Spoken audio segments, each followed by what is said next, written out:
Teachers TV have asked me to do a masterclass on the Dickens classic Great Expectations. The students are taken from 2 London schools and are from years 8 to 11.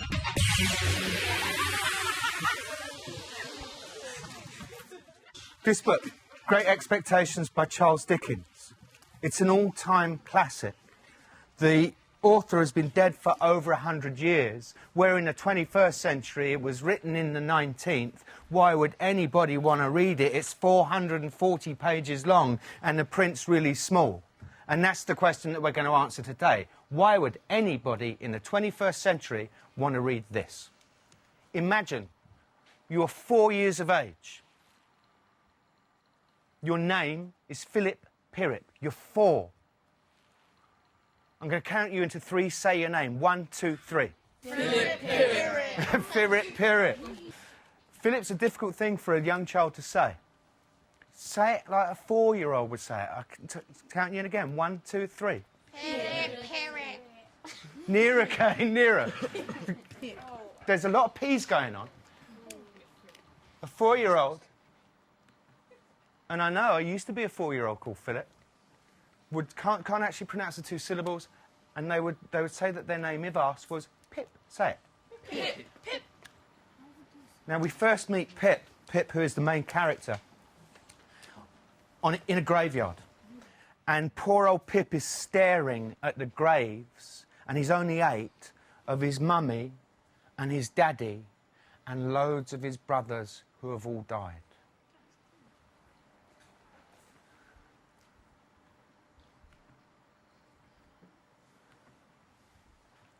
Pip lives with Mrs. Jo Gargery, who is his remaining sister, who he doesn't much like because Mrs. Jo Gargery has brought him up by hand. What 2 different things could brought up by hand mean? Angelica? Bit him. Bit him? Yeah, hit him or something. Oh, hit him? Yeah, something like that. There's a double meaning in it. Brought him up by hand as in reared him, but also, as she was rearing him, hit him. And there's a lot of humour in Dickens. It can, for a 21st century audience, be quite difficult to access. You have 10 humorous little bits of Dickens. Cut them up, please, and on the floor, place them into order. The top one would be the funniest, the second funniest, the 10th one the least funniest. No, this one is, she's not that good looking. Why is it that She's not a good looking woman, my sister. These are a couple of the ones that the girls at the front thought had some humour in it. I think they felt the funniest one, and I don't know what you think, was by this time my sister was quite desperate, so she pounced on Joe and, taking him by the 2 whiskers, knocked his head for a little while across the wall. Why is that funny? Kane, is that funny? And if so, why? Because you wouldn't really do that in normal life. So it's got a kind of cartoon element to it. Even when I was taken to have a new suit of clothes, the tailor had orders to make them like a kind of reformatory, and on no account let me have the free use of my arms. Why is that funny? Say again. Because he couldn't move. So the tailor has been given instructions to make the suit for Pip so tight that he can't actually move his arms. So again, it has this kind of cartoon element. Did anybody identify anything that they thought actually did have genuine humour in it? Jennifer? She was not a good looking woman, my sister. Yeah, it's an outrageously blunt thing to say. She was not a good-looking woman, my sister. My sister was ugly. Where is the humour in that? Elizabeth, what do you think? Because it's a sister, and it's kind of a bit like rude to say your own sister's ugly. It's outrageously rude to say, you know, well, my sister's very ugly. You know. Now, when it opens, Pip is in a graveyard, looking at his mum and dad. And let's have a look at who he lives with. He lives with Mrs. Jo Gargery, who's his sister. Jo Gargery, the blacksmith, married to Mrs. Jo. And there's also another guy, this kind of mysterious, unpleasant, uncouth helper out, an horrible bloke called Orlick. Now, the graveyard is on the marshes of one of the Medway towns. And on the Medway, there was these boats called hulks. And on the hulks were stored the most dangerous and difficult criminals that there were in British society. As Pip is in the graveyard, he chances upon a man. And there's a cannon shot, and the cannon shot says that some of the convicts have escaped from the hulks, the prison ships. And the man is described as thus: fearful, all in coarse grey, with a great iron on his leg, and broken shoes, and with an old rag tied round his head. Now let's see what happens between this convict and by Pip. Could we bring Pip on, please? So poor old Pip is standing in the graveyard, and the convict comes up behind him, grabs his chin, and says, "Hold your noise, keep still, you little devil, or I'll cut your throat." Oh, please don't cut my throat, sir. Please don't. Tell us your name, quick. Pip, sir. Once more, give it mouth. Pip, sir. Show us where you live, point out the place. And the convict sees him pointing at the place where he lives and turns him upside down and shakes him to see what he can get out of him. And some bread falls out of Pip's pocket. This is how hungry the convict. The bread falls out of Pip's pocket, who picks it up and hungry. Squished it up. Shoving it into his mouth. Now then, looky here. Where is your mother? In one of those graves, sir. Ah. Who do you live with? Supposing I let you live. My sister, sir. Mrs. Joe Gargery, wife of Joe Gargery, the blacksmith, sir. And he says a blacksmith.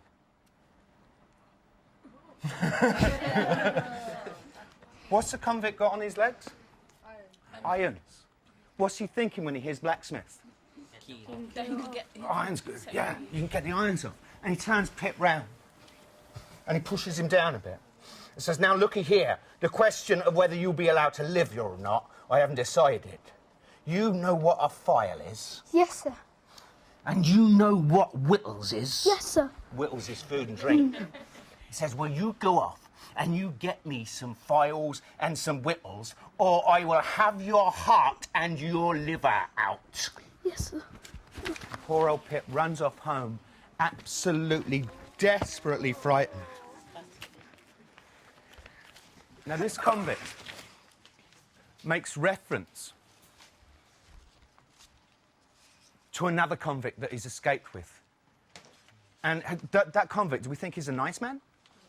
He doesn't appear to be. He's just told an 8-year-old child he's going to eat his heart and his liver. But he says that he's escaped with somebody else who has what he describes as a peculiar way of getting to a child's heart. And he describes himself as being an absolute angel compared to the other convict. Because he's absolutely petrified, he goes back home and he steals some stuff from his sister and he brings it back to the convict, and the convict greedily devours it.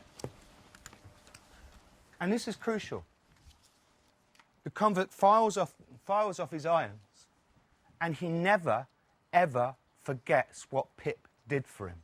So despite the fact the convict appears to be a horrible and vicious person, he's genuinely grateful that Pip got him food when he needed it. He got him wine when he needed it. Sometime later, Joe, the blacksmith, and Pip are out for a walk. And they see a load of soldiers. And the soldiers are rushing in one direction. They follow the soldiers to see what's happening. And they come across in a ditch the convict and the other convict fighting. There's loads of soldiers ready to arrest them. What is Pip scared of? Have a think. Jacob. Is he scared of the convict that he helped out telling the soldiers that he helped him? Absolutely spot on. As they're coming home from seeing the convict and the other convict arrested again, and eventually this is what happens to the two convicts, they get deported to Australia. They find that Mrs. Joe Gargery has been bashed over the head with a leg iron and had her skull caved in. Which of the characters we have come across do you think did that? Talk to each other. I think it's a convict. his convict friend because got jealous and- because the other guy got all the food and he got nothing. But I agree with it. I think it's the convict's friend. Elizabeth, you had an interesting idea. What was it? That I could have been her husband, Why? because to get back at him, get back at her for all the times that she's bullied him. Absolutely. So, what do we know about Mrs. Joe Gargery? She wasn't a very good-looking woman. She used to beat. Her husband. She certainly used to beat young Pip, and she used to bash her husband's head off the wall. So it could well have been him. Guys, over here, Jacob, who did you think it was? I thought it was the convict's friend. Why the convict's friend, as the other convict, as opposed to the first one? Because the first convict was grateful to Pip, so I really doubt that he'll go and kill the person that's looking after him. Well done. Yeah, he's the only person that has actually ever got him food, the person that supplied him with the stuff to get his leg irons off. Michael, what did you think? I thought it'd be the convict's friend because he could have got jealous and thought that the mother might have been providing the food. So he went looking for the kid and ran into the mum, and then the mum might have tried to react and got smashed her head. Right, so you're arguing that perhaps the other convict went to get the food, got interrupted, and in doing so used a leg iron to smash her in the head. Yeah. There's great answers, actually, from everybody. And in the end, she's just a dribbling mess. And they have to bring in a local girl called Biddy to look after her, because she can barely even speak. Though when she does speak, she asks to see one of the characters. She asks to see this character, Orlick. And we wonder why she keeps wanting to see Orlick. Word comes from a local dignitary that this dignitary wants to see Pip. And this is when we're first introduced to this person, who is one of the most famous characters in the history of world literature. And this is the first time where we meet one of the most famous characters in the history of literature. She's described as an immensely rich and grim lady who lived in a large and dismal house barricaded against robbers and who lived a life of seclusion. What do we know about her emotionally? Jacob? Something must have happened in her past to break her. Why? Because she's still in a wedding dress by the looks of it. Just from this, and who lived in a life of seclusion. What does that tell us about her emotionally? She shut herself from everyone else due to something that must have happened, I guess. So something severe has happened in this woman's past and she shut herself off. Someone hurts her, or maybe do something to her that she's like on her own. Someone's hurt her or has done something to her. She might be desperate. The first description of her is she was dressed in rich materials, satins and lace and silks, all of white. Her shoes were white, and she had a long white veil dependent from her hair, and she has bridal flowers in her hair.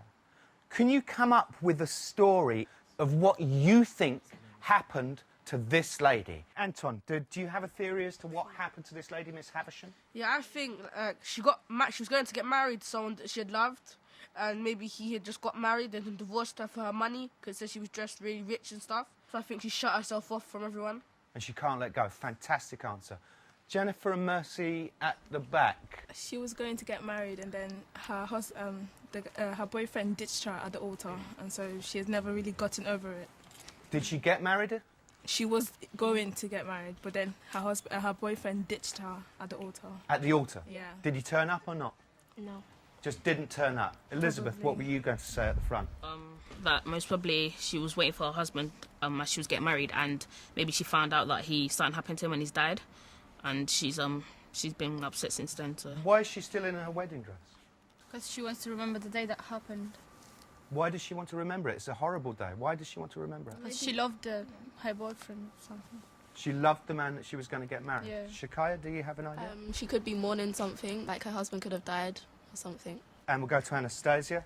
Maybe he thinks she's going to come back. Or maybe she. Maybe she thinks he's going to come back, yeah.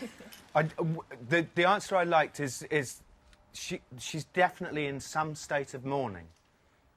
I don't think the guy's ever going to come back, but certainly something has happened around the theme of a wedding, and it's broken her. Now, can we have Pip back on again, please? And here we have one of the strangest friendships in the whole of literature. This doesn't strike you, perhaps, as a friendship that might be going anywhere. But she invites Pip round to a massive old mansion to play, and he meets her. She's in an armchair with her elbow rested on the table and her head leaning on that hand. She is the strangest lady that Pip ever saw. Who is it? Pip, Mom. Pip? Mr. Pumbleduke's boy. Come to play. Look at me. You're not afraid to see the face of a woman who hasn't seen the sun since you were born? No. Do you know what I touch here? Yes, Mom. What do I touch? Your heart. Broken. I'm tired. I need a diversion. And I'm done with men and women. Play. I used to have sick fancies, and I have a sick fancy that I would like to play. To play. Play. Are you sullen and obstinate? No, Mom. I'm very sorry for you. And they freeze. It doesn't strike you, really, as a friendship that's going to go very far. Now, Pip is not the only young person that Miss Havisham has an interest in. Miss Havisham also has what's called a ward. Now, a ward is somebody that you kind of bring up as an adopted child. We don't know about this child's history. And the ward's name is Estella. And the things we know about Estella are threefold. Firstly, she is uncommonly beautiful. Secondly, Pip is absolutely captivated by her. And thirdly, she is very unpleasant to Pip. Let's bring her on, please, Estella.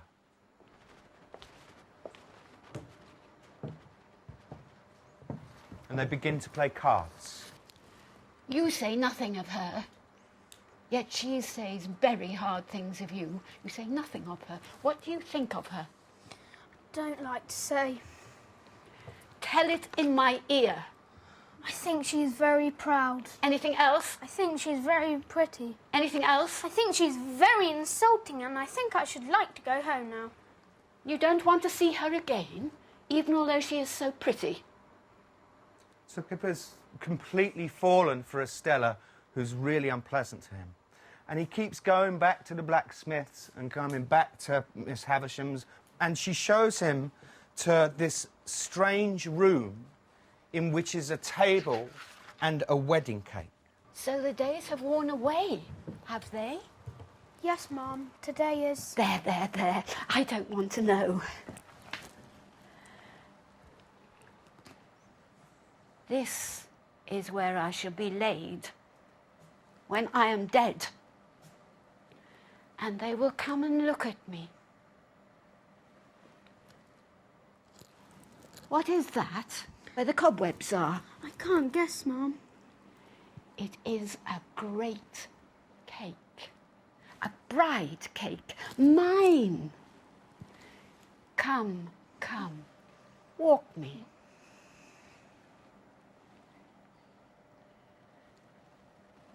This is my birthday, Pip.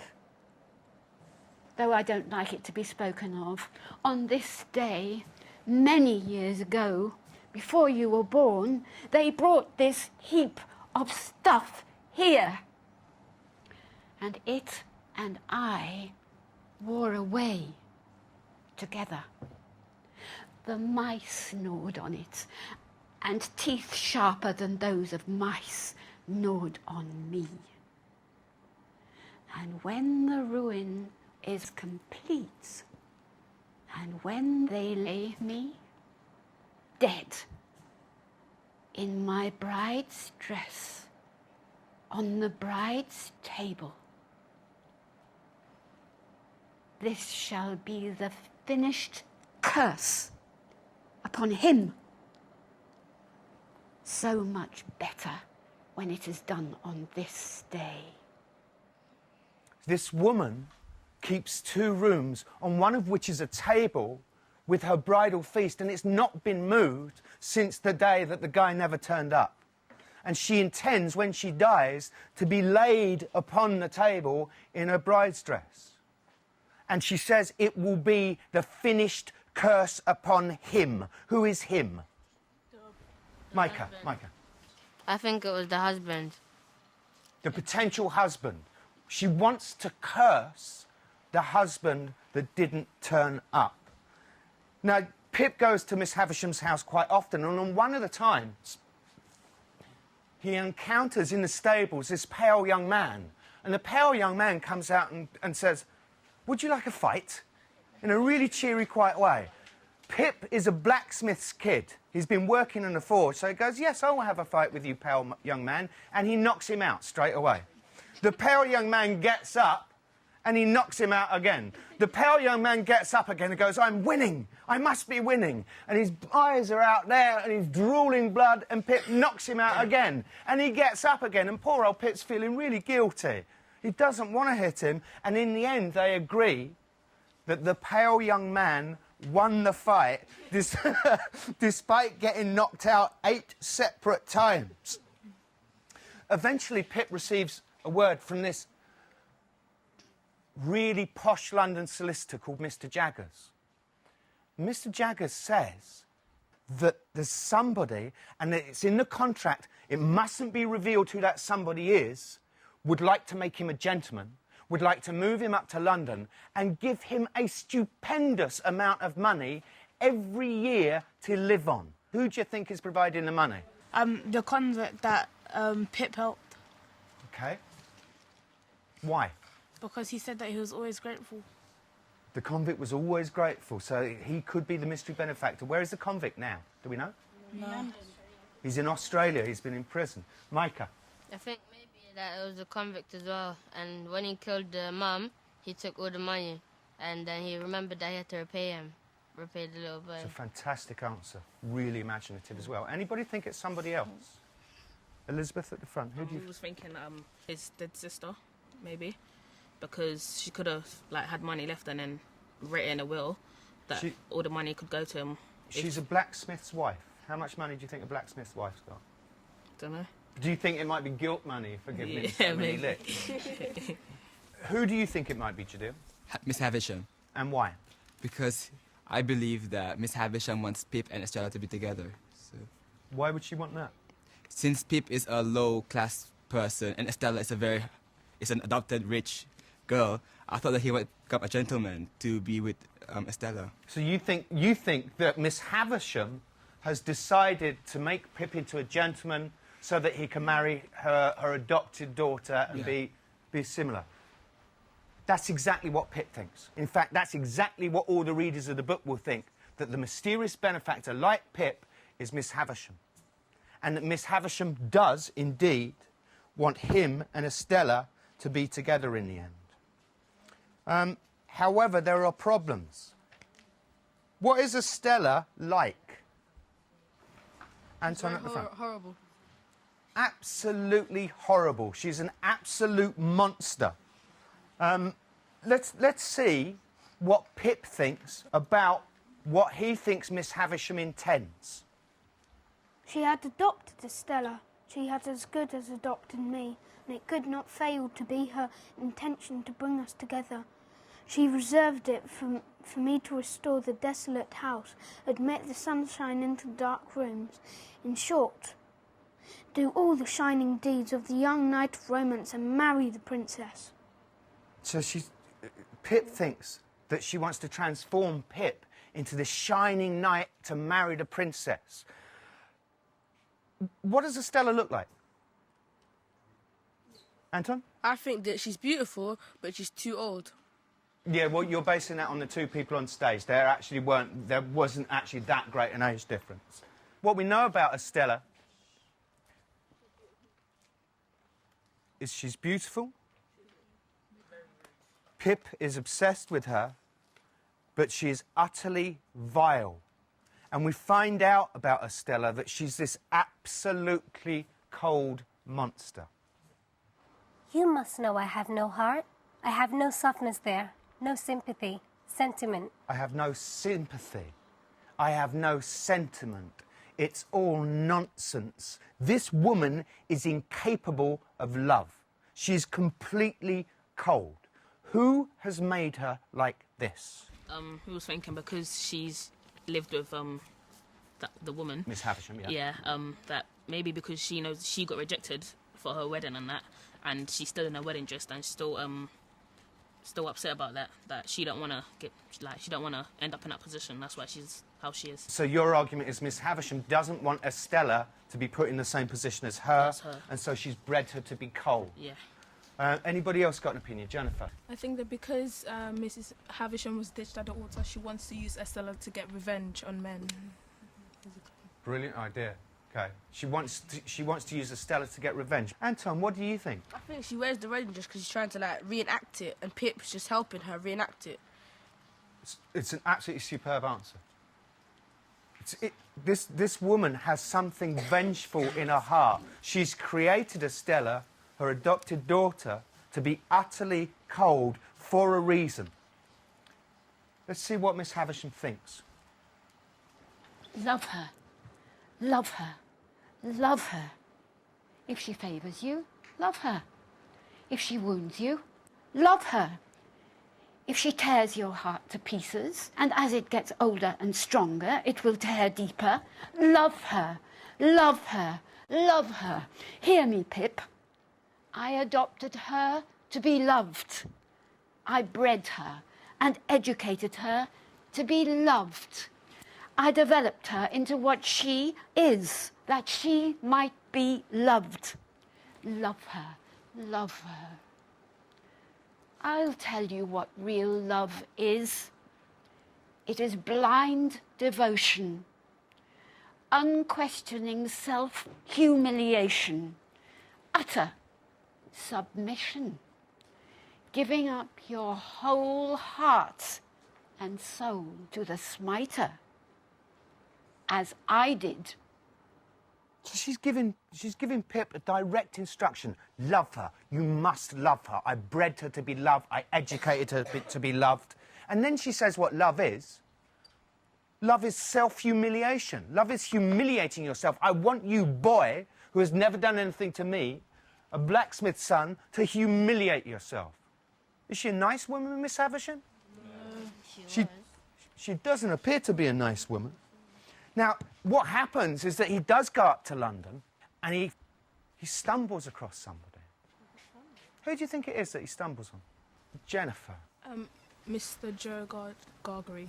Mr. Joe Gargery? Yeah. Okay, so he thinks the blacksmith that has brought him up has actually come to see him. Yeah. Kane? The convict. The convict. He actually stumbles upon a person called Abel Magwitch. Now, it is indeed the convict, you're right. The convict was deported. He made loads and loads of money in Australia, and yet he's come back. And we find out here who Pip's benefactor was. It was, in fact, the convict. He never did forget. And whenever he made money over in Australia shearing sheep, he put it away because he wanted to make that young man a gentleman. We also find out other stuff. That the convict and the other convict had been in league for a long time, and the other convict was actually the convict's boss. The other convict only got, say, 7 years, and the convict got about 14. And we find out this thing that the other convict, who was a consummate con artist, was once in league with Miss Havisham's brother. And Miss Havisham's brother wanted to take Miss Havisham's money and set the other convict up to make her fall in love with him, which she did, and they set up a wedding, and he didn't turn up, deliberately to steal her money in league with her brother.